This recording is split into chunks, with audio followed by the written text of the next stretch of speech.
welcome to another episode of Underground Antics. We're back with the big C. Oh, yeah. And thank you for coming back, man. It's always a pleasure. You're welcome. I'm happy to be Today, yeah, it's going to be a lot of fun today. Today we're going to start off this episode with a quote from Rumi, who's one of my favorite Zen poet philosophers. So, Rumi says, "I have been a seeker and I still am. But I stopped asking the books and the stars. I started listening to the teachings of my soul." What do you think of that? It's good stuff.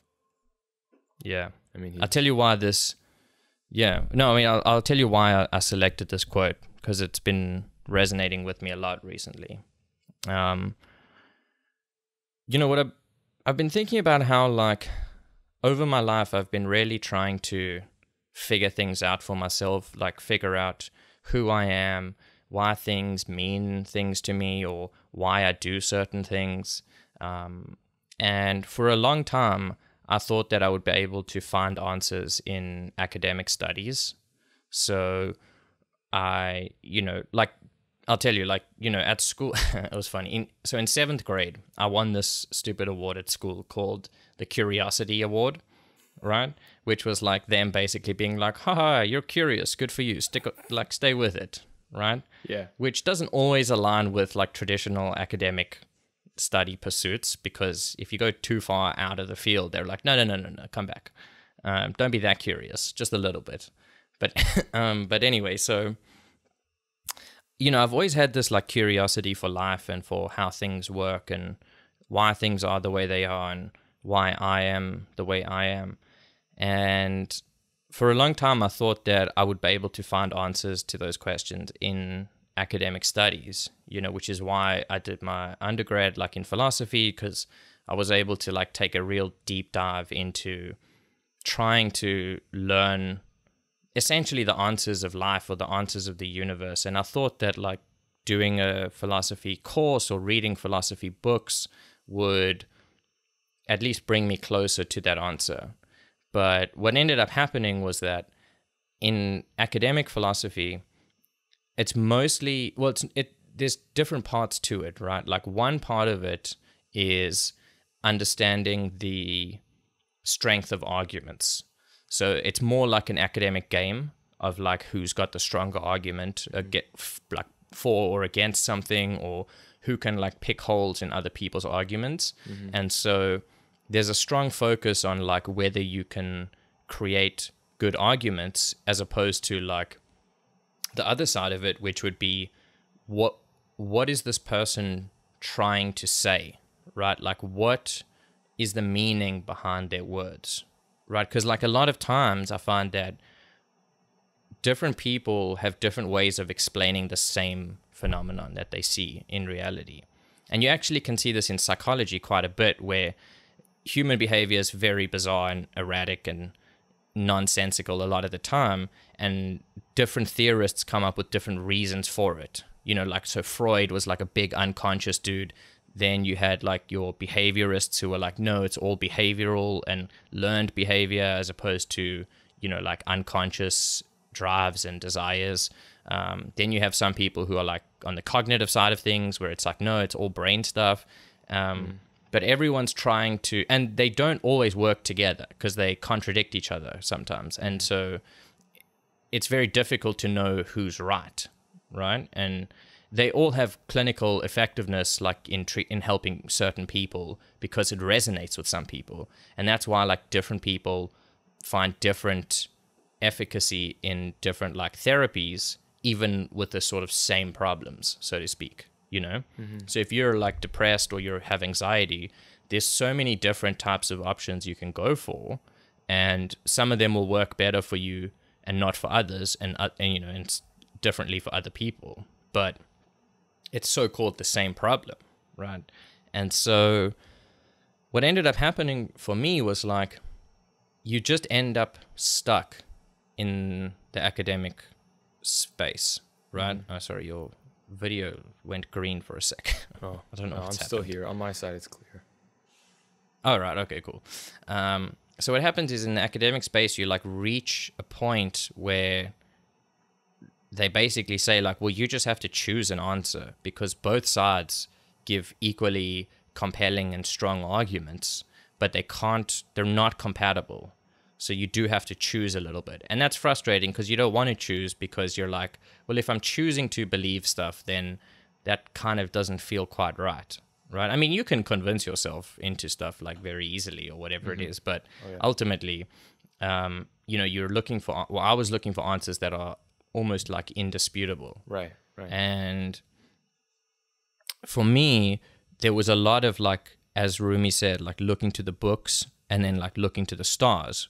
And looking to the stars for me represents like almost an element of like prayer, of like, help me find answers kind of thing. Yeah. Right? Or like maybe there's answers in God and things like that, as opposed to what I eventually found to be like the most helpful with that stuff, which is looking like within, right?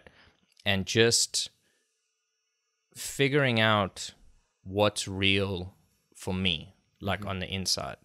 And that has really had the most positive effect, where there's no like prescribed answers. It doesn't matter what, like the words that people use to describe sort of non-phenomenal things are really just pointers, right? Because that true essence that you can connect to if you like look deep within yourself, that's something that is almost indescribable in words, except in a manner of like being able to say it's kind of like this, right? Right. And for me, Eckhart Tolle played a big part in that. But so eventually, like, after my philosophy degree and whatever, I've just happened upon the sort of spiritual texts and the wisdom traditions, right? Like Zen, like Buddhist Zen and things like that. And that's where I've found answers, even though the answers aren't like prescriptive answers. I mean, they're not like descriptive. They're neither descriptive. Yeah. Right. And like, particularly like we were even talking about last time, we were talking about how like the Zen proverbs, they kind of like, the words don't necessarily always make a lot of sense, but there's some essence to them like behind it that really you can I can connect with like on a deeper level. What do you think about that? So in regards to the Rumi quote, and just like looking within, over the past like 3 months, or during this COVID thing, I've dived back into like making electronic music, making music on my laptop, and just anything, just really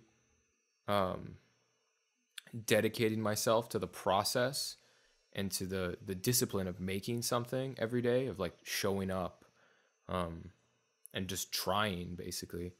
And yeah, it's like this concentrated form of this Rumi quote, where it's so easy with YouTube now and just with the internet to like just try to search it, how to do this, how to do that, how does this person do it, how does this person do that, and it truly is endless. It's really, really endless. But then, and so you're saying like it's easy to get stuck just like looking on YouTube how to do stuff instead of actually doing it. Yeah, and trusting yourself, trusting my ear in this case, trusting like my problem solving capabilities and my ingenuity. It's not really a spiritual quest thereof. Like, these aren't like spiritual questions, but I think it applies in like the same way. Whereas as soon as I started just asking myself and really getting into like what I know, and then moving through that process, like that was so much more fruitful. And even when it doesn't work, like something I realized was that I don't really want to find the answer outside of me. you know? Mm-hmm. Like, I'm trying to make something. Do I really want to follow instructions to make it? Do Right. you really want your life to be like this set steps that you just As walk opposed up to and you're just like there? using the creative power within and seeing what Yeah. comes. And going into the unknown, you know? Yeah. Going into the unknown can be very daunting for people, you know? For sure. For sure. That's why it's important to be thrust into it sometimes. Music, So have you found it performing. rewarding to do it like that? Very, very. It's so much more rewarding. Because again, it's like I could use like all my energy just like consuming information.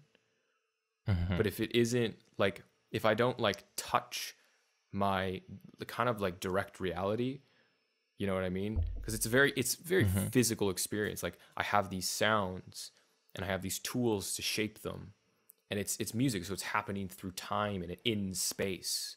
So there's so Mm-hmm. many things you can shape, and if I don't get in touch with that, then I don't really know what I want, anyways. So if I'm just consuming information, it's an endless black hole. But as soon as I can feel that feedback, it's like, yes, I did Mm-hmm. that. It's like, oh, I'm doing this. Oh, wow, that worked out. That didn't work out. That's rewarding. That's just the whole point, I think. And you can really connect to the music as well For sure, for sure. And I feel, because you can feel it. yeah, I feel it, and it feels like a more of me, right? And I can be Mm-hmm. proud of that, even if it's not up to the standard that I wanted it to be. It's like, it's me. It's something I made, and I think that's like one of the most beautiful things we can do in life. Just make something. 100%. And I think people like find that, you know, when they find something creative to do, that they can go into that zone of creativity and not worry about how it's supposed to be and just let it be as it is and just create. Like, that's when you really, as you say, like, you can connect with it, you can feel it like in your hands or throughout your whole body even.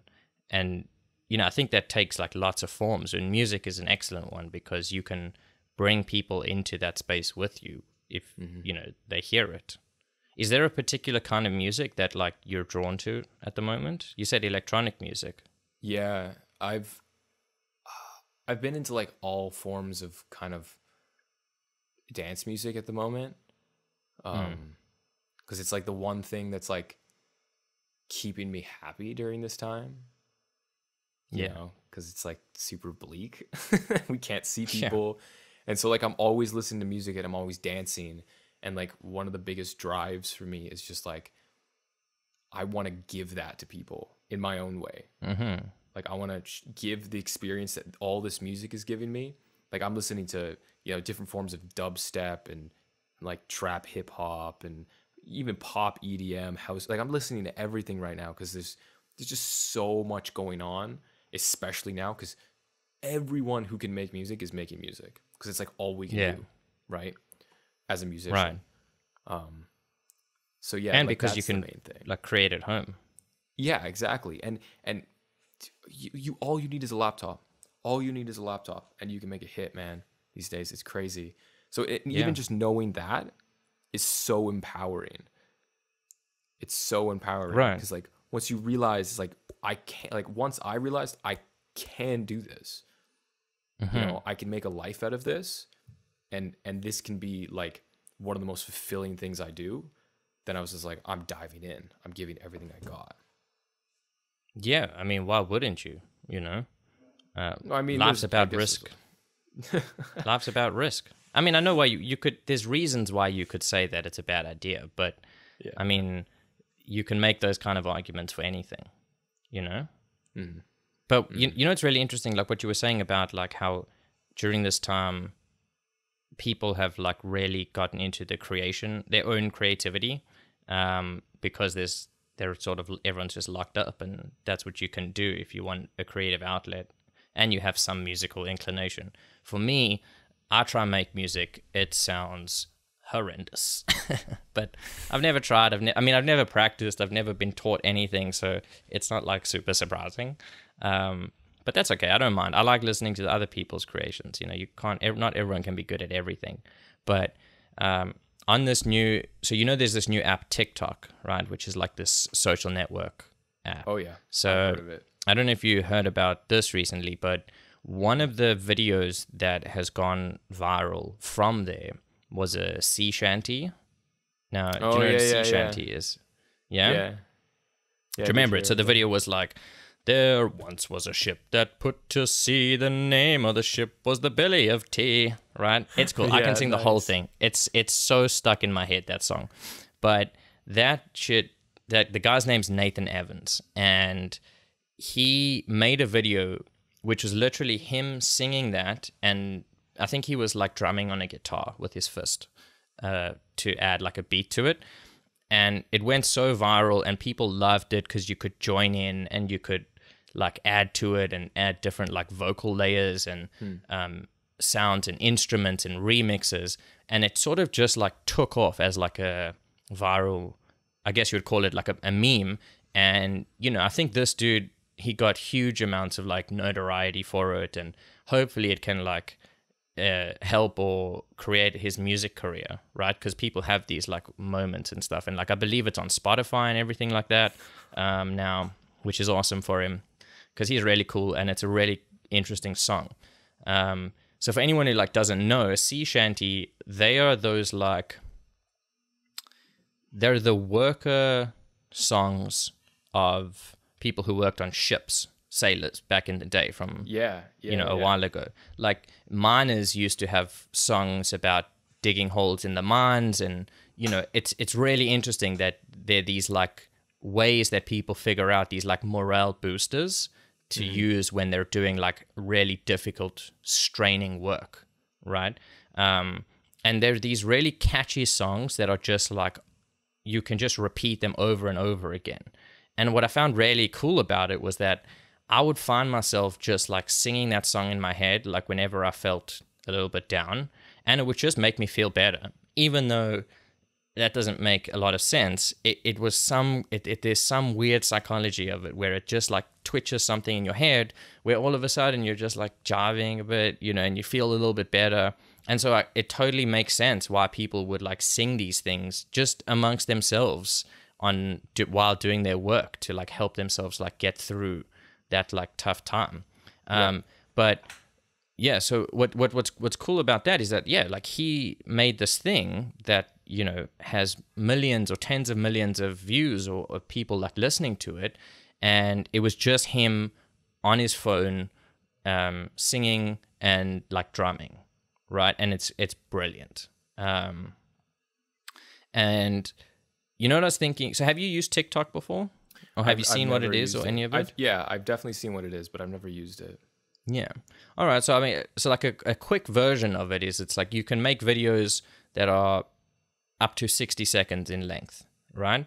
And they're usually shot like vertical, like from a stand or like from your phone, which distinguishes it from like most like horizontally shot professional videos, but that's not the point. Why I think TikTok is so successful at the moment is what's brilliant about it is that it allows people to create content together, even though they don't know each other or are connected to each other. So what happens is this guy posts this song of himself singing, right? Nathan. And then someone else who's a musician goes, oh, I want to add like drums to it, or I want to add a beat to it, or I want to add different vocal ranges. And so what happens is people like, what do they call it? Stitching is the word that they use, where you basically record your video next to their video and the audio overlays it. So people add layers of audio, and you can do it like as many times as you want and however differently you want. And so what happens is you get this like phenomenon of people being creative together and everyone being in on it and on the same team and trying to figure out like what's cool. And like the original's cool, but like some of the remixes or the added versions are like even cooler, right? And so TikTok allows for that like mutual creativity, which I think people love and are looking for, but it's hard to do if you're not like doing it professionally. But on TikTok, anyone can do it, which is really nice. Cool. Yeah. Now, they've also like mastered the algorithm of like your attention span and just keeping it scrolling. And I'll be honest, if you go on TikTok, you can lose 2 hours just like that. I mean, it'll just be gone. That's been my reason not to do it at the moment. Yeah. And I would say stay off it, because every now and then I get my confidence back. I'm like, nah, I'll just watch a few for like 15 minutes or so. And then I start watching and I'm like, because it's all so good. Well, not all of it, but a lot of it's really good. So you're like, this is so cool because you get to see into people's lives and it's really cool. And then all of a sudden you're like, oh my God, it's 2 hours later. I don't really feel good. Right, yeah. But what can you, but you, because there's an endless feed of random content that's like catered to your, what you like or whatever. But anyway, but that's besides the point. To get us like back on track on what we were saying, we were talking about how, you know, like music fills, you know, the soul, or it fills a creative purpose in you. What do you think about how listening to music can change your mood, right? How do you think that like relates to what you're saying? I'll tell you what I mean. I'm like, because different music is created with different intentions and different messaging, right? And so depending on the music that you're trying to play or are listening to will probably change how it makes you feel. Because lots of people like listen to music to like get pumped, like before a big like athletic event or a big like show or something like that. You know, they want to like get amped up, and so they listen to like like, I don't know, I guess whatever, it depends on the person. Eminem, like everyone's got different tastes. Yeah. But yeah, no, I totally get that. It's a drug. It's 100% a drug. It is like reshaping the chemicals in your brain. You know, your body is high when you listen to it. At least certain types of music. I mean, I think it's a mix of like tempo's a huge thing, you know? Like your heartbeat might just get attached to it. A lot of it is hard to explain why, you know, certain notes going together makes you feel peaceful and other ones kind of make you feel sad, you know? That's definitely like I don't know, it's like an ancient mystery, you know? And I'm sure that has to do with like, you know, our entire the history of our evolution as beings, and listening and making sounds, and you know, like but I definitely see and it's not the same for everyone. That's true. It's not the same. But I mean, which is cool, like right? Some general agreements as well. True. Yeah, like the big hitters, you know, everyone knows what's up. Yeah, exactly. And but yeah, and obviously like your experiences can like, you know, color, you know, like who knows, like maybe a song like,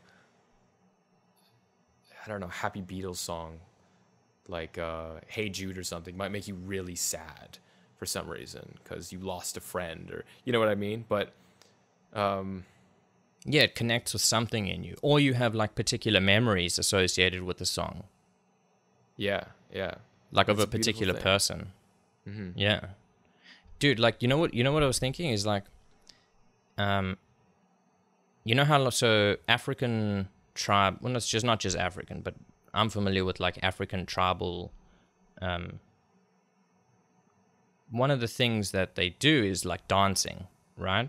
And that's been like dancing around fire and like music ceremonies have been in all ancient cultures forever. Yeah. Right? Yeah. Well, in all of human forever.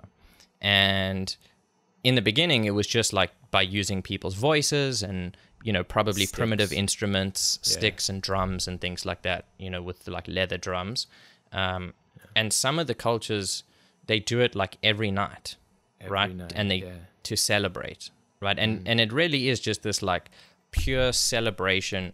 I mean, the songs that are sung or whatever it is might have different meanings and different interpretations or whatever it is, but like ultimately they're all it's a part of the culture is that music, right? And I think that's in most cultures, and in like our civilization, the sort of like Western civilization, we don't have that to the same degree, but people still have this urge to go out and dance, right? Listen to music and dance. Like most people, maybe not everyone, but most people do. And so I think like that explains why people, well, it doesn't explain it, but it accounts at least for why we have this weird relationship with music that's so ingrained, even just in our DNA, right? It's just a part of it. Are just these like harmony of sounds that make us think or feel differently and act in certain ways. Yeah, but fun fact for you. Yeah, So go for it. I took a course at U of T, and it was an African drumming course, and we were taught by this guy from Ghana. And so during that time, I just got obsessed with it. And I was doing like a whole bunch of research on like the history and like the religions behind it and just everything. Cool. But one thing that like always struck me and continues to strike me is that in his language in Ghana, I think it's an Uwe or Ewe, EWE, but there is no word for music. There is no word for dancing. There is no one word for drumming. It's one thing. So they've never separated. All the same. It's the same thing. Wow. Right? It's interesting. So like the creation of music and dance are put together. Mm-hmm. Like they just yeah. Yeah. That's amazing. It makes sense. I mean, when you see someone dancing when there's no music, you're like, you know. I mean, usually if I'm seeing that, I'm like, good for that person. You know, they're just loving life, just dancing to themselves, which may or may not be true, but that's how I like to see it. But if you see people like dancing and there's music, you're like, obviously that's how it works. But that's really fascinating. So what else did you learn in this African drumming course? Did you learn how to drum? I mean, like on African drums? We drummed, we danced, we sang. Oh, yes, and singing. Did I say that? Singing. I meant singing, drumming, and dancing are the same thing. Yeah, we just learned some of his like songs from like his village and like the dances they would do and stuff like that. It was super fun. It was super fun. It's so interesting to see other cultures, you know, and like what goes down and how it's really beautiful. Those African drums they're really cool and they're a lot of fun. It was so like I remember as a kid, like because I grew up in South Africa, so at a lot of parties, like as children's birthday parties, one of the like activities would be like a drum circle, right? Nice, yeah. And they would bring someone who, you know, has experience with this stuff and a bunch of drums, and everyone would just gather around and sit on their drum and just bang, bang, bang, bang, bang, or whatever. I mean, no one knows what they were doing. Everyone was super small, but it was cool because it was like a fun experience to get to be part of this, like a drum circle. I mean, that's not unique to Africa, but I just remember it like being one of the activities that we did as kids. Yeah, no, that's sweet. I definitely didn't do that. You know, we got like magicians for my birthday. No drum circles. Magic is awesome, dude. Do you think kids today, like when they see magicians, they just like Google how the tricks are done? I mean, definitely. Yeah. I mean, it must ruin it for them, but you can, right? You can just be like, but there's how does that work? There's always like a trick that you can't figure out. You know? True. The good magicians know what's up. Yeah, exactly.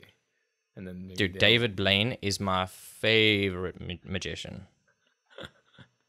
Yeah, have you seen some of his stuff? Show. Yeah. Which one? I remember seeing his stuff, his older stuff, like putting like, I mean, some of the stuff was just like gruesome, where he's just like putting needles through his hands, or like throwing packs of cards and like one card getting stuck in between like panes of glass. Like, it's just crazy. That shit's crazy. Well, I tell you, so like David Blaine, why I like him so much is because number one, he's a magician. So he does cool illusions like that card trick shit. But he also does stunts, right? He does real stunts to like push the limits of what's known to be capable by the human body.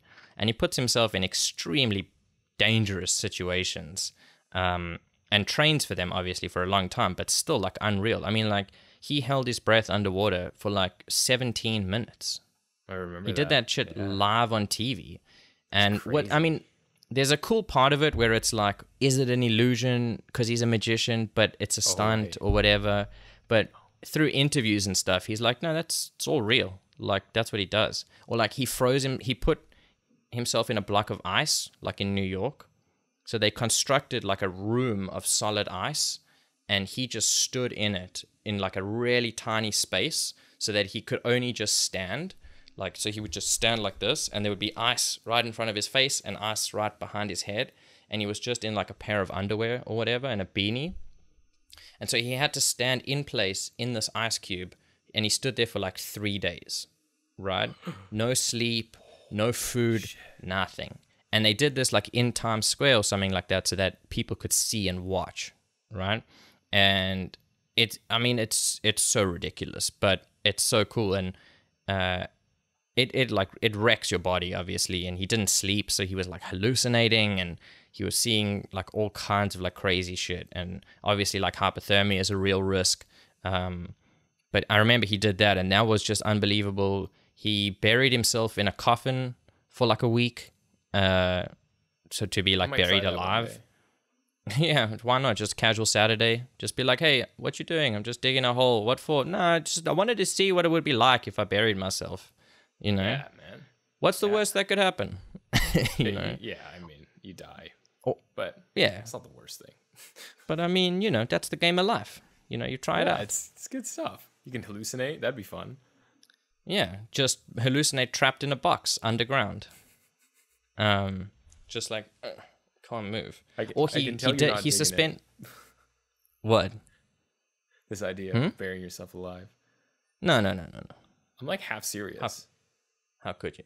Listen, I would like to try it too, but I don't think I would actually do it. Like, I have a fantasy that I'm like, that would be sick to try and like really push the limits. But like, I'm not that kind of person. I feel some discomfort, and I'm like, I'm out. What am I doing? You know, like, who am I trying to prove? What am I trying to prove to who? Like, and then I just bail out. But like, it's like I have that fantasy where I'm like, yeah, I could be, you know, I could be David Blaine. I wish I could do what he does, because that would be sick and push the limits of human capacity. I mean, dude, like what's relevant, like one that's relevant to you, because you told me you were doing some like fasting stuff. He suspended himself above a bridge in London in a glass box for 40 days and went without food for 40 days. Which is wild. And he was in the box. He was in the box. He sat there, or maybe he lied down a little bit, but he literally didn't move from the box for 40 days. Did he get water? I think he had water, but he didn't have food. I can't imagine that he would have survived without water, because it's in the sun. Actually, like there are clinics in the U.S. that do 40-day fasts. I mean, not in a glass box, obviously. Yeah, it's not like with no food, no water. No, with water. They just do water fasts. Yeah. I mean, like, they say you die like quick without water. For sure, I hear it's like, I don't know. Well, it depends. Yeah, it depends where you are, right? If you're in the desert, you're fucked. But if you're in a hotel, maybe it can be a bit longer. Temperature controlled, not a lot of movement, you know, minimal stress on the body. You could probably do a few days. Yeah. But I mean, how crazy is that? So that's why he's one of my favorite people. And did you see this thing he recently did? The stunt that he did with the balloons? That's awesome. That was so cool, man. Yeah. My favorite movie. Yeah. He just like took 1,000 balloons and just like went into the sky and then just jumped off with a parachute. It's awesome. I didn't It was know it was wild. possible, Good for him, but though. obviously it makes sense. Surprised it only Yeah. took 1,000 balloons. Was it I actually don't know if 1,000? no, I don't think so. They used Okay. special big balloons. I don't know why they were special, but I don't know how many they used, but they used a bunch of like balloons. And it is kind of like a childhood dream to just like hold some balloons and just float into the sky. Float away. Yeah. But you know what he did? Because he does all his own stunts and shit. So when he was doing that flying balloon thing, he wanted the image to look like it was him like holding the balloons with one hand, right? And like nothing else. So now there was a harness attached to him like through his sleeve or whatever, because you can't hold yourself up for that long. Like no one's got that kind of grip strength. And so he wasn't like trying to hide it. Like in the show, like he told you that that's what was happening, but he wanted the image to just look like it was just him holding the shit. And so he didn't want to wear a parachute to ruin the image of the shot, right? And so what they did was they hid his parachutes, they stored his parachute somewhere in the balloons, and then at some height he like retrieved his parachute using like some pulley system, put it on, and then like jumped off or whatever it was. But that means for like until he reached like different levels of the atmosphere, he had no parachute on. There was one around, but like if shit went wrong, he couldn't get to it.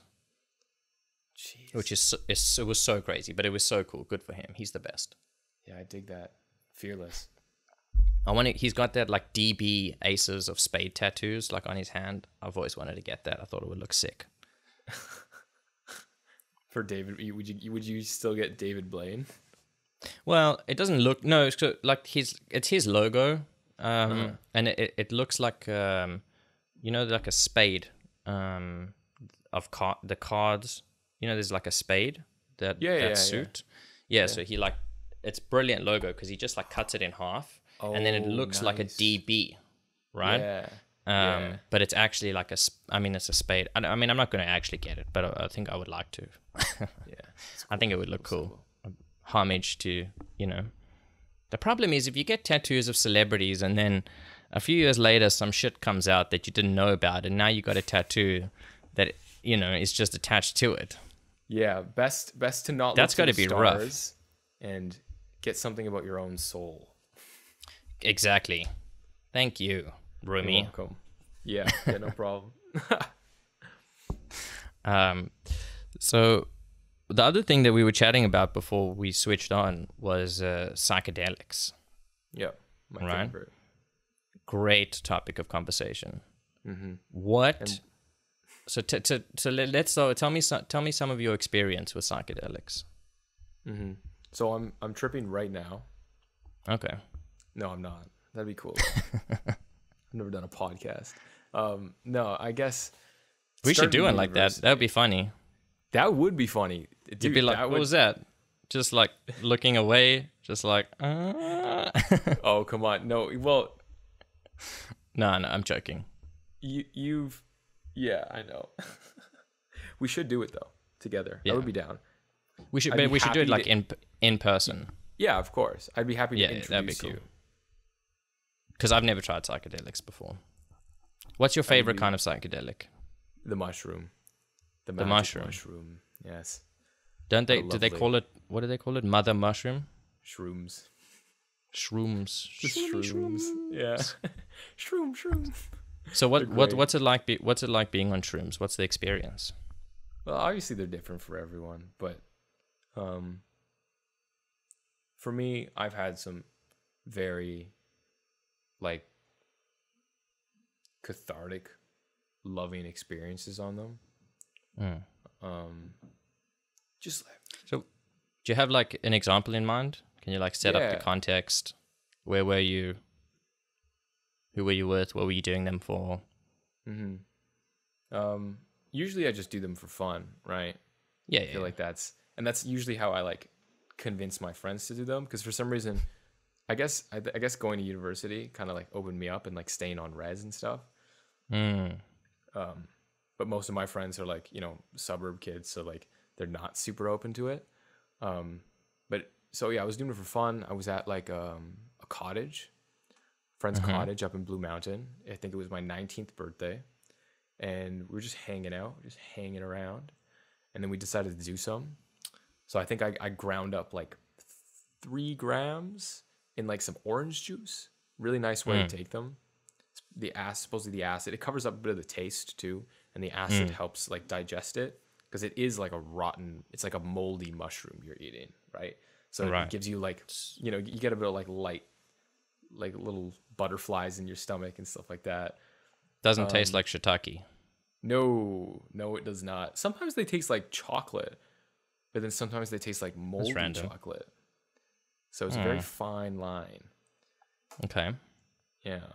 And so what do they do to your stomach, did you say? You just get a little queasy. Got you.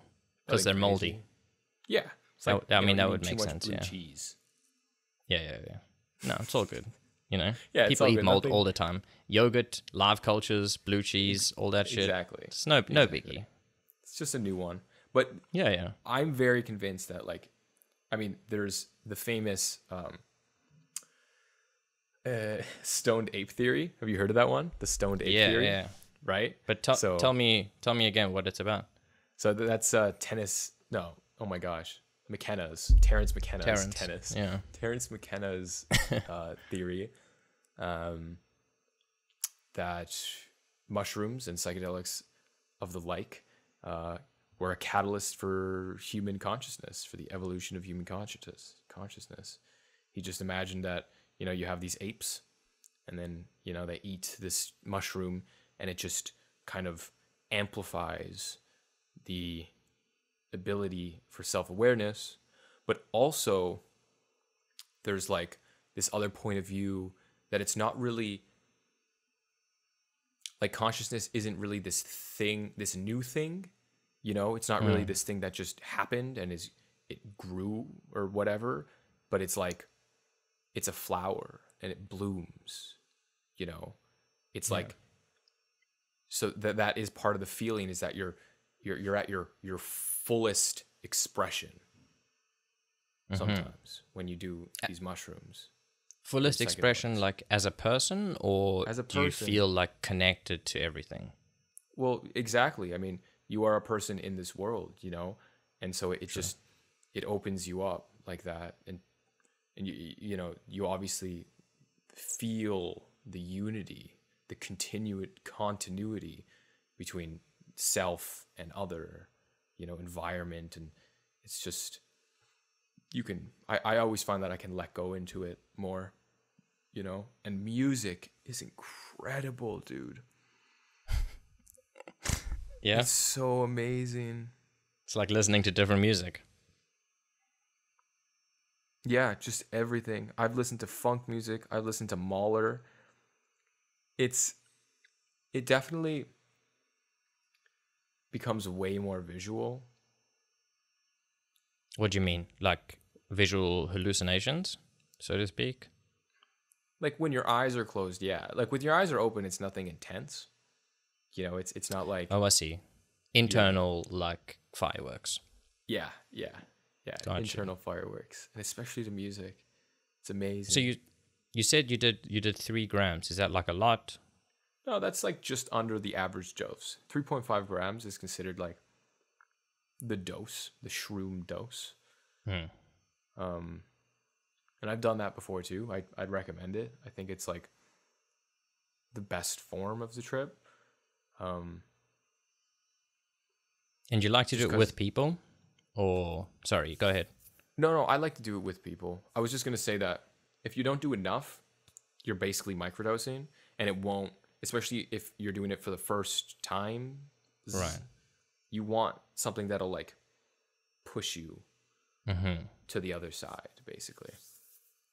But I've had my most enjoyable experiences with other people. But that's just my experience, you know. People that you know, obviously, I suppose. Yeah. I always find that like I'm just super loving. Like I just want to share things with people. and That sing. makes I sense. love singing on mushrooms. Oh my gosh, it's just great. And I always find like physically, I'm so intuitive. I'm so intuitive. I can feel the blood flowing through my veins. You know, like I can really like feel the rush of it. And like any tension in my body, I can like get rid of it. It's really fascinating. It's really fascinating. I'd totally recommend it. And we can do it together. That'd be so fun. Fuck yeah. Shroom up. Shroom City, son. You know, it's about going into the unknown, man.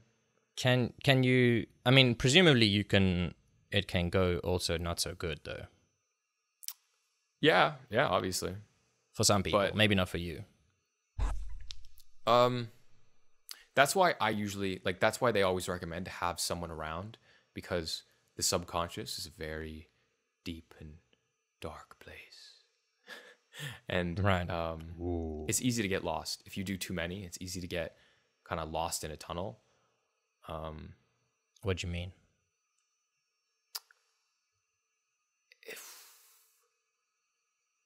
Like a thought loop? It's mostly thought loops.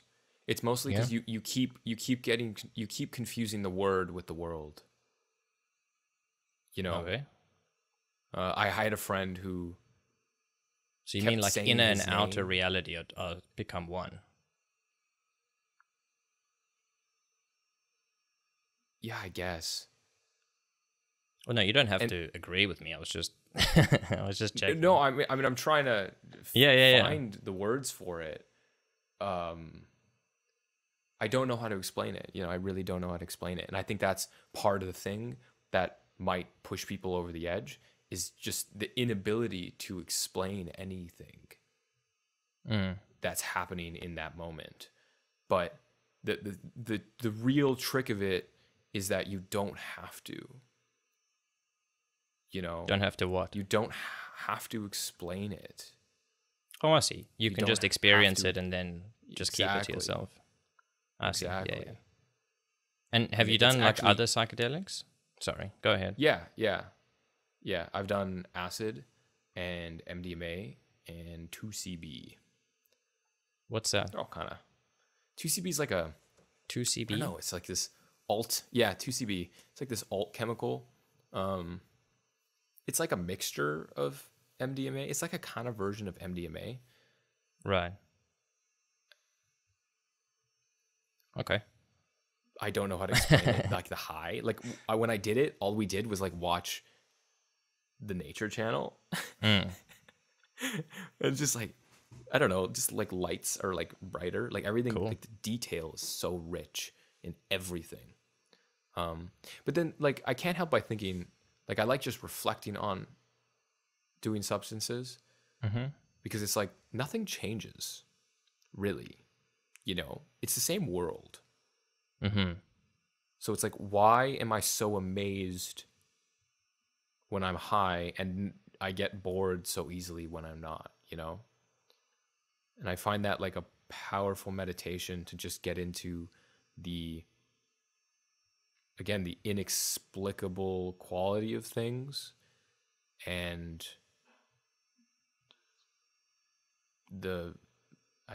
just the magic of things.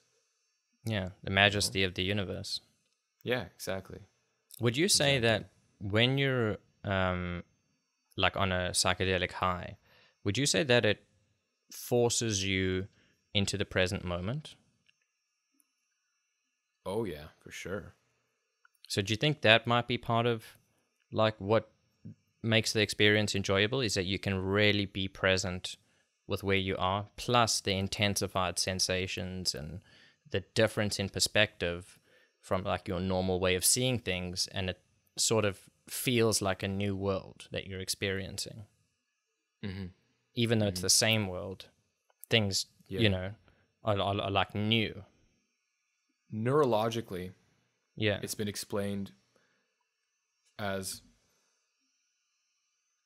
you have this hill, this toboggan hill that you go down all the time.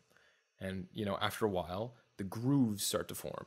And you end up just going down the same grooves, you know, same thought processes. same feelings. But when you do a psychedelic, it's like getting it's like it snows, Right. a fresh coat of snow. So you can toboggan in any direction you want. Right. So that is, it's like actually a very accurate thing, like description of like what happens to your neurons. Like old pathways are blocked off and everything opens up. So different things are connecting, senses might get mixed up. I guess might explain the visual quality of music and stuff like that. But yeah, it definitely pulls you to the present as well. Yeah. Yeah, I've heard the neuroscience is quite amazing behind it. There's also a lot of like chatter, I guess. Well, firstly, there's a lot of research into psychedelics that are happening academically or whatever, which is cool. That's promising, and many people find it extremely helpful to treat different things that they're going through. Not everyone, and it's not a suggestion to people to try it to cure things. I'm just saying I've seen evidence of it, but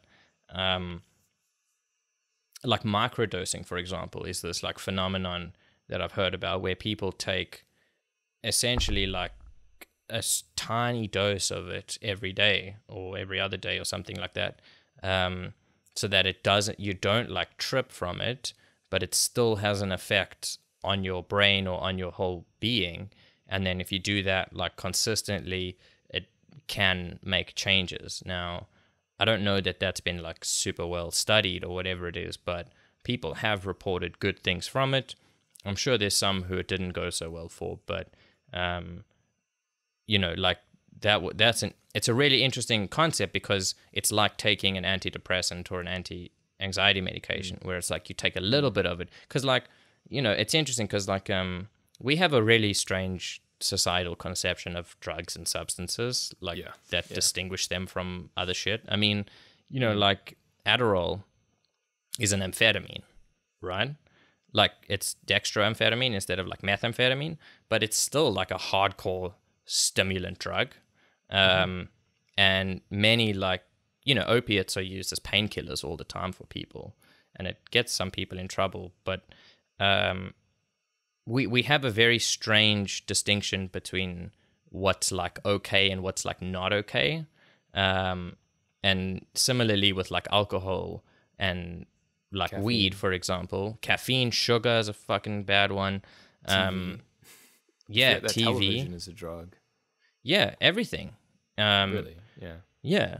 I mean, it's also all artificial distinctions, right? Exactly. I mean, yeah. They're just chemical compounds, or they're biochemical compounds, some of them, I suppose. And they affect the body differently. And that doesn't mean it's okay to do everything. I mean, like poison, like snake poison, snake venom, that shit's organic, but you shouldn't try it.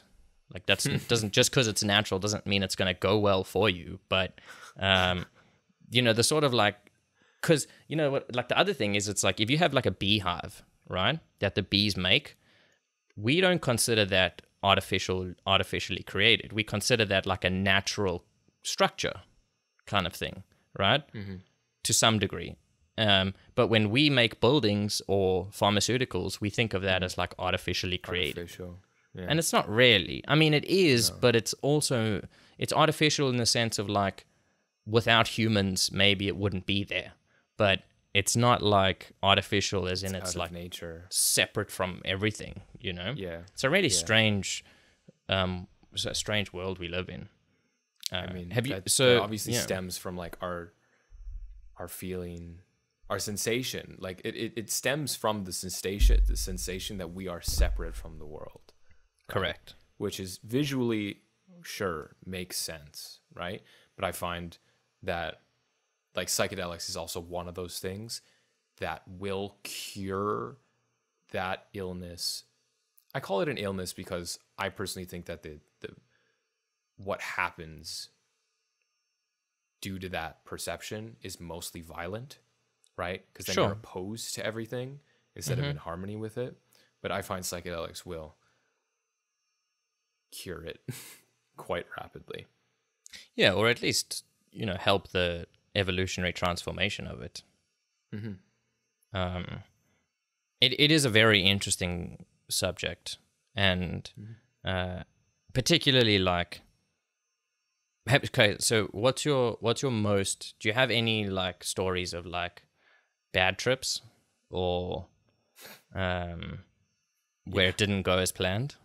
Yeah, for sure. Yeah. Yeah. So how often, well, let's start off with like this, right? Okay, so how many times, let's say, would you say there's like good, neutral, or bad trips on psychedelics? Like how often do those come up? Or is you just a bit of each? For me, or is it... it's been specifically substance. So I have never had a bad shroom trip, ever. Okay. Alone with people, I've never had a bad shroom trip. Acid, on the other hand, I have mostly had bad trips. Really? I've done it 4 times, and 3 out of the 4 have been just rough. I mean, it, like, you never, like, for me, I look back and I'm like, I don't regret it at all. You know what I mean? Sure. Yeah, no. Like, one trip specifically, just wasn't fun. It wasn't fun because I was like crying for like 3 hours. Yeah, that doesn't sound like fun.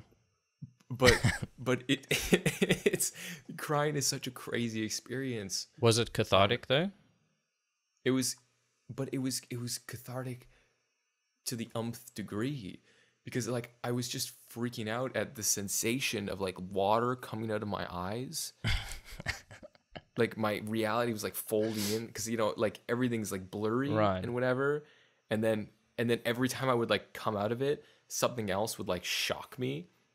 And then I was like, because it's so beautiful, like I was just overwhelmed. You know, it was just really overwhelmed. Everything's so beautiful. Yeah, look at this. It was wacky, man. And like my friend was there with me, and he was just like scrolling on the internet. He would get me like toilet paper and stuff, and I'd be like, "Thank you." Like, you're up, bro? Like, everything good? Yeah? You're like, yeah, everything's so beautiful. I wanted to express it. And look at this water coming out my eyes. I don't even think I could say words in those moments. That's amazing. It was really weird. No, but good for you, man. Like, that's it. You're right. Like, a bad trip has bad connotations to it. It might be helpful, but unfun. Yeah, that's it. But it ends. Right? Yeah, like, or a learning experience or whatever it is. It just wasn't enjoyable. But I suppose, that's the risk you kind of take.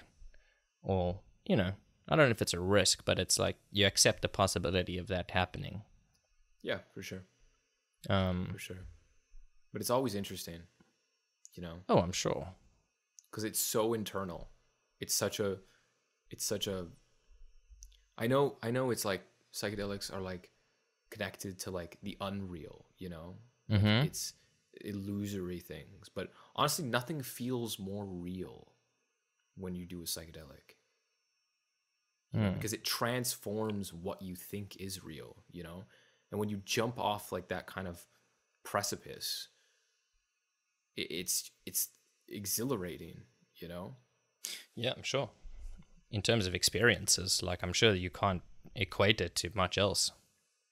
Exactly. It's very unique, and you know something's happening. Right. Yeah, it really like intrigues me, like those kinds of experiences, and I've been particularly interested in DMT as well. Yeah, you're saying. Yeah, which is the concentrated form of like the ayahuasca stuff. I believe it's dimethyltryptamine. Yeah. Or it's synthesized artificially, rather or not. Whatever. Right? It's still but naturally, it's like, right? Yeah. It's all natural. Everything's cool. It's all natural.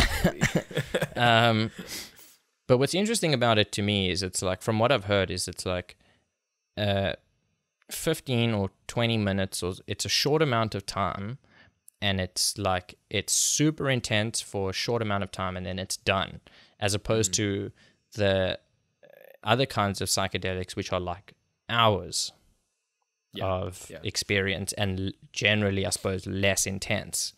And like people who like report on DMT trips, they talk about like being transported into like another world.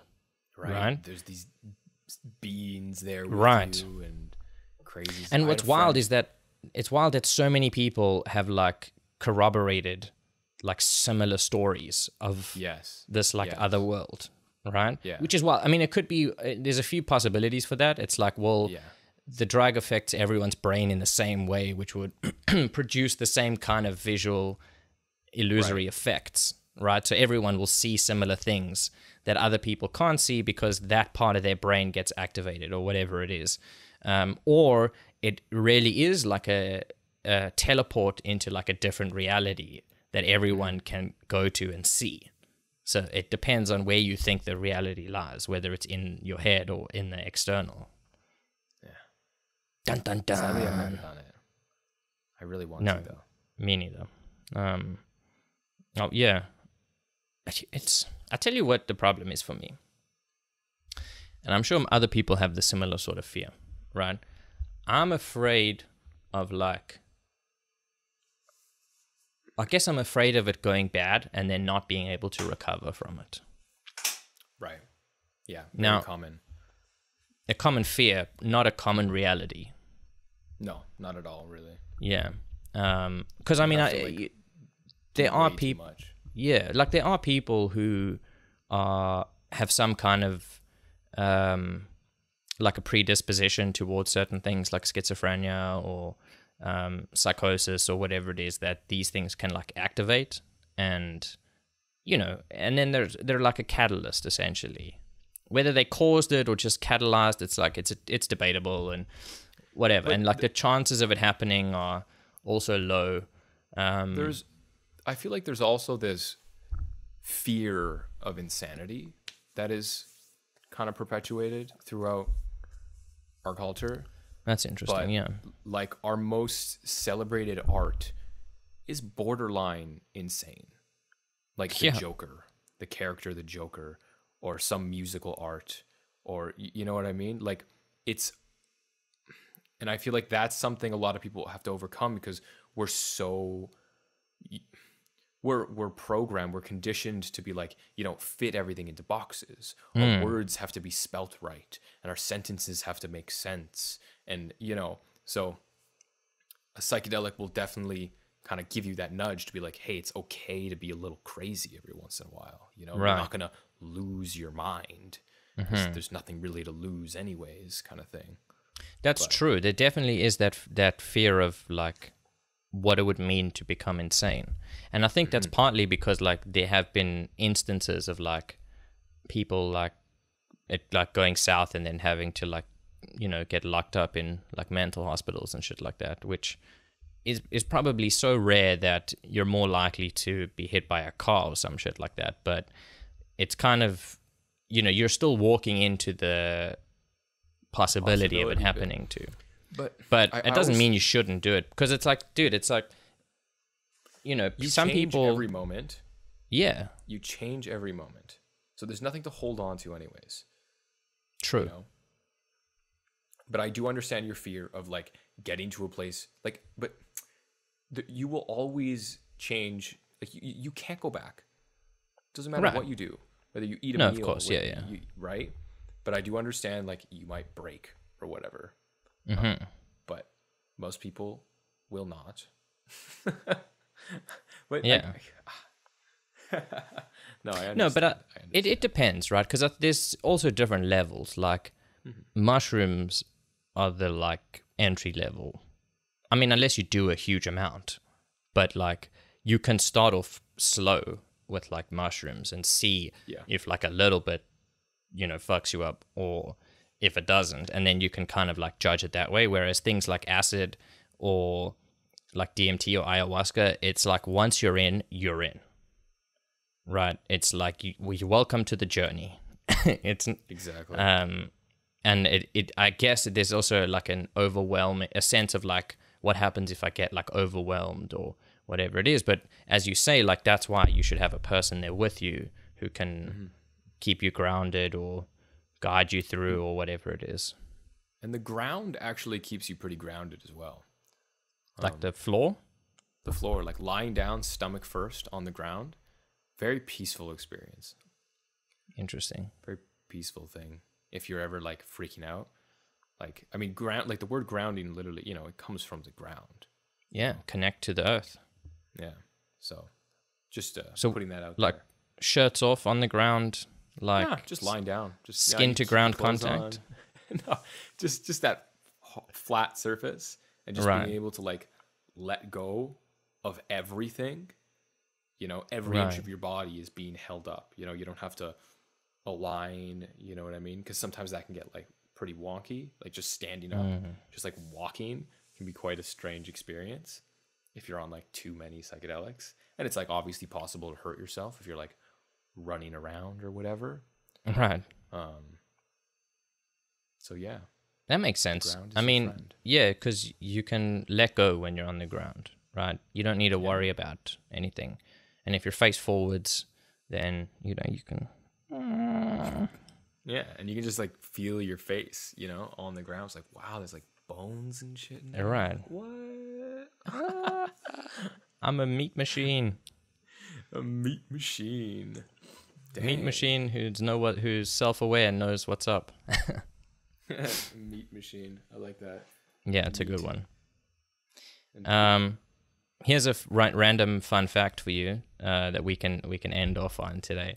yeah. Did you know that your bones are wet?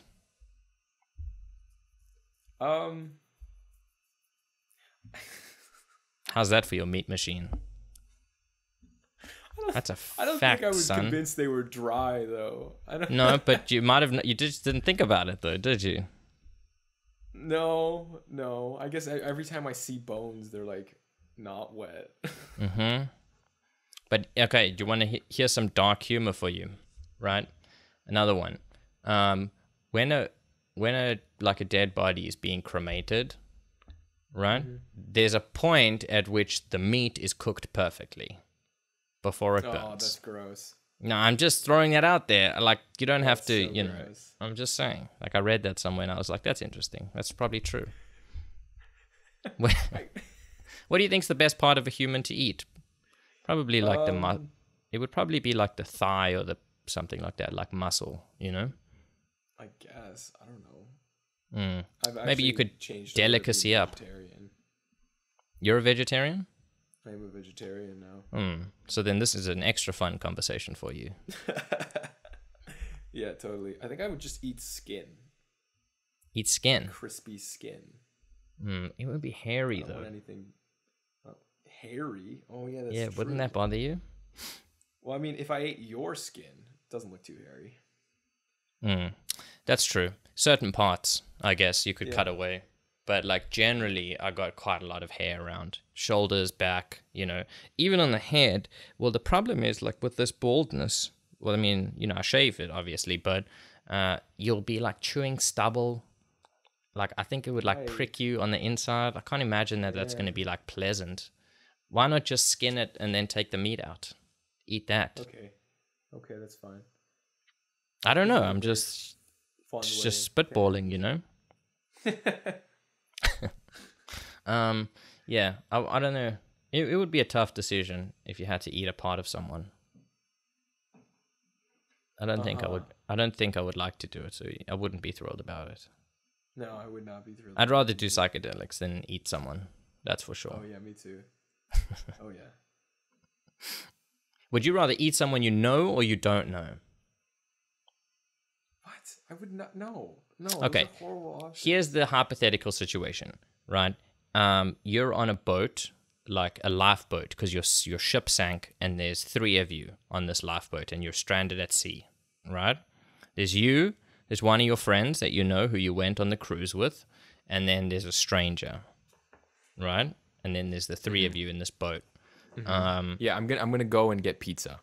You're gonna just you're gonna order like Uber Eats. You think they'll ship Yeah. it to you?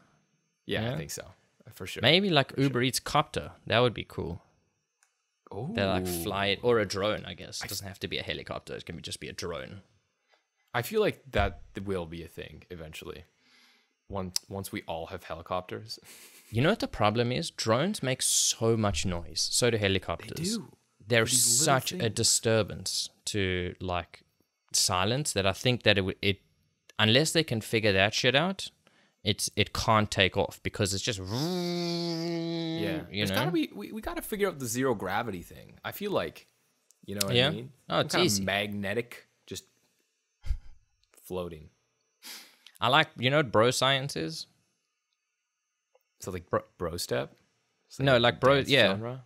No. Bro science is like the science that you come up with in your head where you're like, if I sit on like a train and then I attach a magnet to the end of the train and then I put another one just a little bit further, that shit will pull me along, and then there's infinite energy, right? Or like you can stand on a metal plate and then have a magnet in your hands and then hold it like this, and the metal plate will rise with you on it, and then you just basically are flying and levitating and you can just go cruise. It's bro science. And it's not correct? No. Well, I mean, I don't think so. I think physics is like, not really. It's not how it goes. Not really. Yeah. That's funny. All right, listen, man. This is nice. This was a great episode. Thank you as always. And I hope everyone enjoyed, and we will be back soon. Have a blessed week, son. Yeah. Blessings to Peace you. out. Peace out.